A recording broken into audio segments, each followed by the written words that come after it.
U.S. Representative Eric Swalwell, Democrat California, unleashed massive criticism of Jim Jordan Wednesday afternoon, accusing the House Judiciary Committee Chairman of working solely for Donald Trump.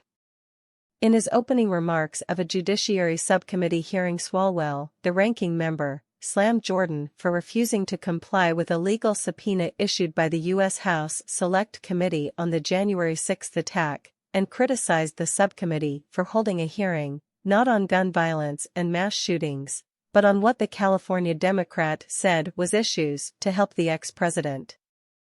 Congressman Swalwell blasted Jordan and his committee to obstruct justice on a wide range of issues, including obstructing justice, ordering a district attorney to commit a felony, and lying that Attorney General Merrick Garland labeled parents domestic terrorists. Well, here we are. Another partners meeting of Insurrection LLC, Swalwell said as he began his remarks. That's what this is. This is the newly formed largest law firm in Washington, D.C. Only has one client, maybe a second client that we're going to learn about today, but that client is former President Donald Trump. Their job, he said, referring to Jordan's Judiciary Committee, subcommittees, and his controversial subcommittee of the weaponization of the federal government, is to litigate every one of Trump's petty grievances. It's now 321 days since this subpoena was sent to Jim Jordan, that he did not comply with, Swalwell said, pointing to a large blown-up copy of the subpoena, with the word subpoena enlarged exponentially. So it's comical that we are here today, under Jim Jordan's leadership, asking people why they don't want to comply with subpoenas.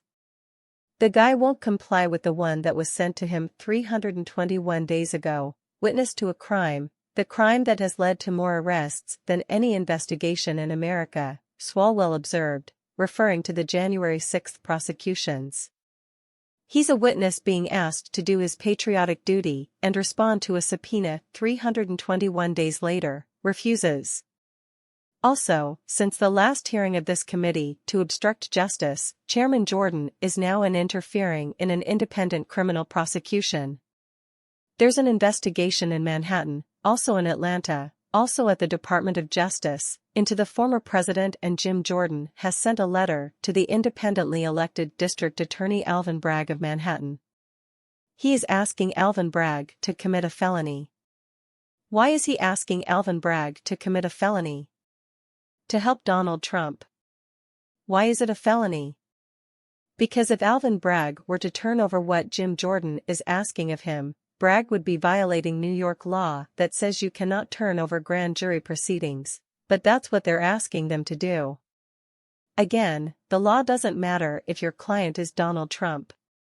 The other day Jim Jordan was asked, well, what do you think of the former president who put out on Truth Social the other day, essentially in another call to action? A January 6-like post. When the former president said this posting, Jim Jordan was presented with this post by the former president that calls for death and destruction.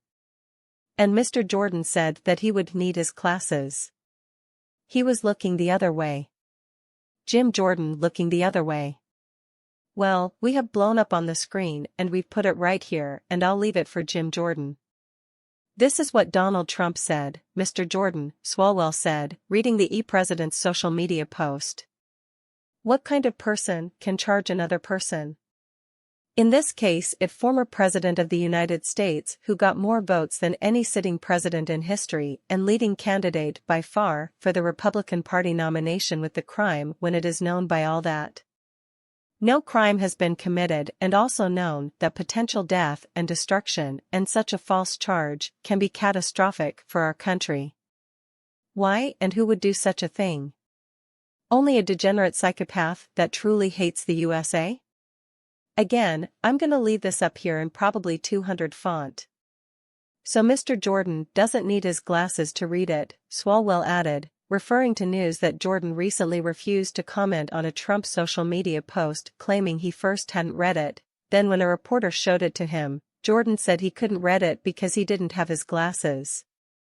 The same individual who posted this also posted this photo. There you go, Donald Trump. Real tough guy holding a baseball bat, next to a picture of that independent prosecutor that Jim Jordan wants to commit a felony, Alvin Bragg. But you won't hear from this committee to obstruct justice any condemnation of what Donald Trump posted. They can't condemn him. They can't. So in their silence, they condone it. And in these posts from Donald Trump, he incites more and more Americans to commit violence, like a woman who was arrested yesterday, near Times Square, with a knife seeking to carry out an act of violence in Donald Trump's name.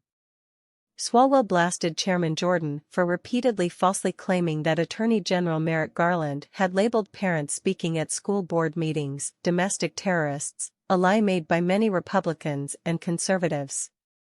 No parent has a right to threaten a school board volunteer. If a threat is brought to the FBI, it's their duty to investigate those threats.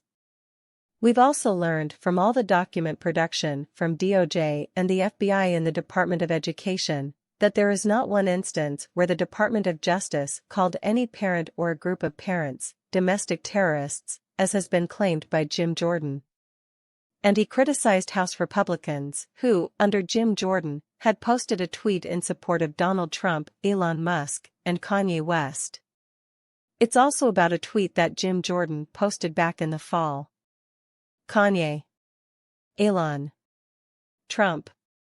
Now, after that tweet was posted, Kanye said he's going to declare DEFCON 3 on the Jews. The tweet stayed up for months. Everyone was like, "Hey guys, turns out your hero Kanye West hates the Jews.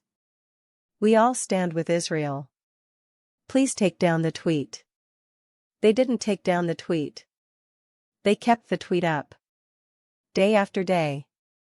Jewish community, they're hurting, they say, please don't put this tweet up. It stays up. He also blasted the GOP for holding hearings with witnesses they invited who are anti-police, despite their motto of backing the blue.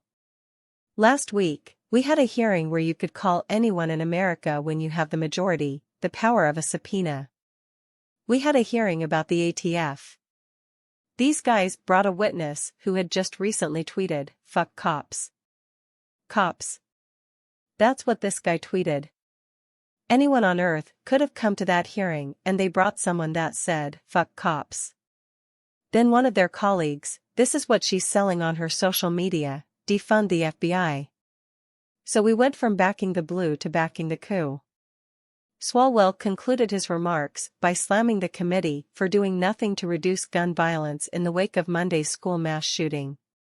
So we'll waste our time today on this exercise on behalf of Donald Trump and perhaps Elon Musk, but everyone on their side is going to have to go home this weekend to their constituents, and their constituents are going to ask them one question. 3 little babies died this week in a school in Nashville. No other committee in Congress has jurisdiction to do something about that except this committee. So you're on the Judiciary Committee. 3 kids are dead. They're gonna be buried this week. What did you do about it? Did you show up to the Judiciary Committee and fight for those kids? Or did you show up and fight for Donald Trump? They showed up to the first hearing after Nashville, and they're fighting for Donald Trump.